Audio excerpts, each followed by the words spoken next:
로이는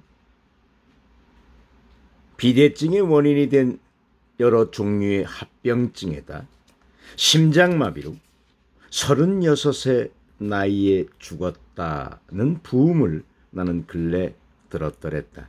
그는 내가 경영하고 있던 이 캐나다에 있는 밴쿠버라는 도시 밴드리의 작은 서점의 단골 손님 중에 하나였는데, 내가 처음 만났을 때도 그는 이미 당뇨병을 합병한 비대증으로 해서 용소 하나를 다 들이켜버린 듯 배통이 커져 있어버린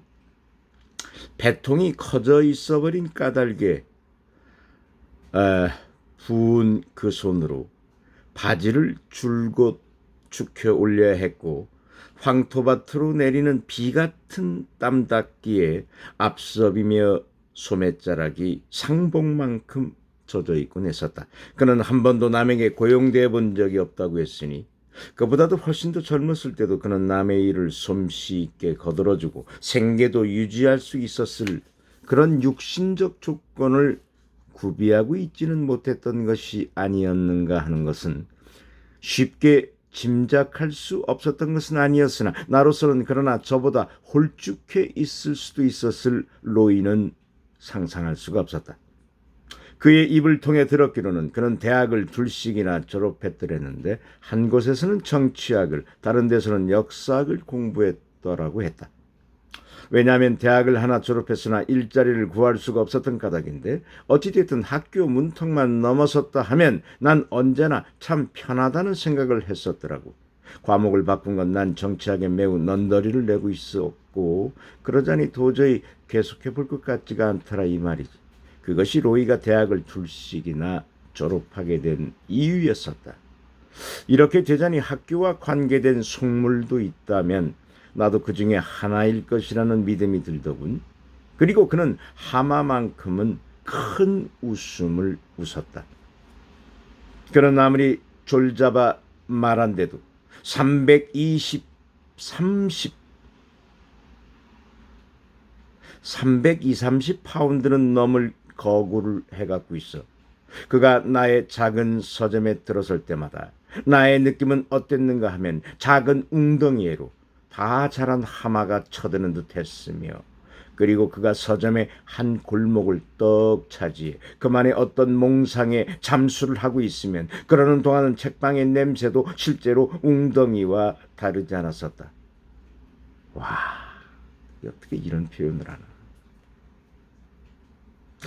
내게는 그러자니 그가 어디 그런 곳에 변방에서 살던 자가 어느 안개 낀 저녁에 대취해서 얼핏 한 번 실족한 것이 그만 릴리폿에서나 떨어져든 듯이 여겨지곤 했었는데, 어쩌면 내 서점이 너무 좁았거나 아니면 그의 몸이 너무 컸던 것이다.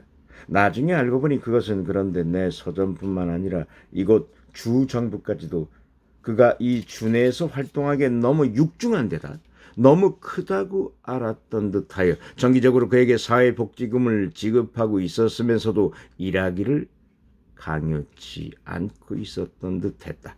정부 쪽에서는 그가 아무 일도 하지 않고 가만히 있는 게 도리어 도움이 된다고 계산하고 있었던 듯도 싶었는데, 그럴 것이라고 여기겠을 만한 것이 동산 하나만큼은 되는 그의 몸에 부딪혀 무엇이 부서지는 것은 그만두더라도 하다못해 그가 엉덩이뼈라도 어긋내게 되기라도 할 양이면 그 치료비만 해도 지급하고 있는 복지금보다도 많게 되기가 일수곤 했었을 것이었는데, 글쎄 그는 무엇보다도 당뇨병에다가 심장까지 약해 있어 쭉 펴놓기가 쉽지 않았던 것이다.